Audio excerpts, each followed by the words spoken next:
Millions of Americans living on Social Security will get a cost of living increase next year, but it's pretty tiny. The Social Security Administration's formula uses 3 months of inflation rates to calculate the adjustment. July's inflation rose 2.6%. August was 3.4%.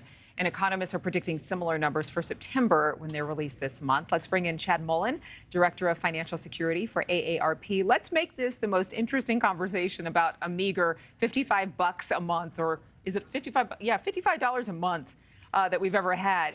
It doesn't seem like much. I mean, has it varied from previous years? Hey, good morning, Adrienne. I'm going to do my best to make this the most interesting conversation. We've had a couple of years of really historic large increases in the cost of living adjustment and Social Security.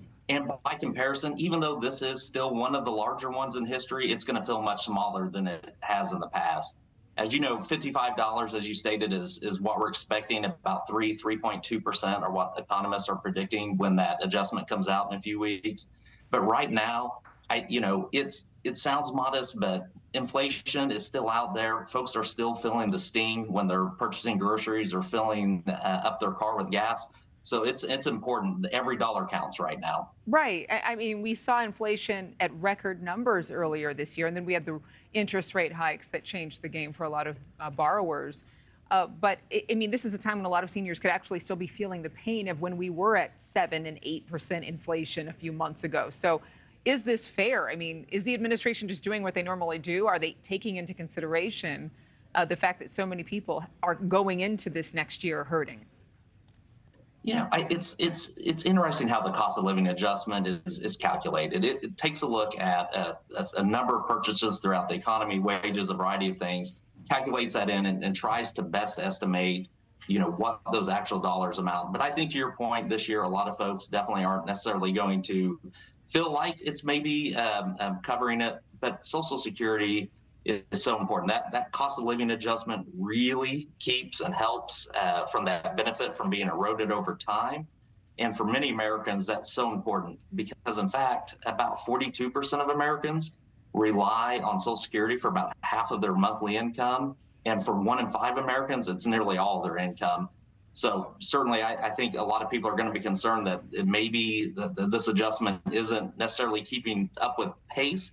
It's going to feel that way, but coming off the 2 previous historic ones that we've had, it definitely helps add to that. Yeah, I know the Census Bureau says all baby boomers will be about 65 years old by the year 2030. That's right around the corner.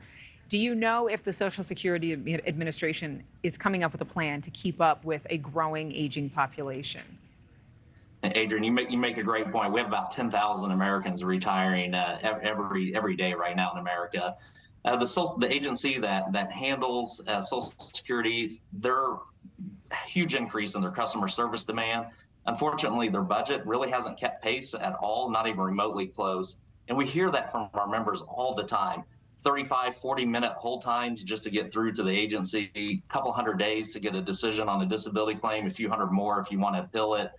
And that's if you can even get through. So we know that folks are not happy or satisfied with the customer service at Social Security Administration. And that's why we've been calling on Congress all year as they reach a final spending agreement this year to make sure and find a solution to help Social Security Administration meet the demands of that growing customer base. That's why I say adopt a grandparent. I mean, if you don't have your own grandparent to take out to lunch every once in a while, fill up their gas tank if they still drive, adopt somebody else's grandma or grandpa. Help a brother out, help a sister out. Chad Mullen, thank you so much. For more info, thank you. You're welcome. Thank you. Thank you for watching. Go to newsnationnow.com to find NewsNation on your television provider. And don't forget to click the red subscribe button below to get more of NewsNation's fact-driven, unbiased coverage.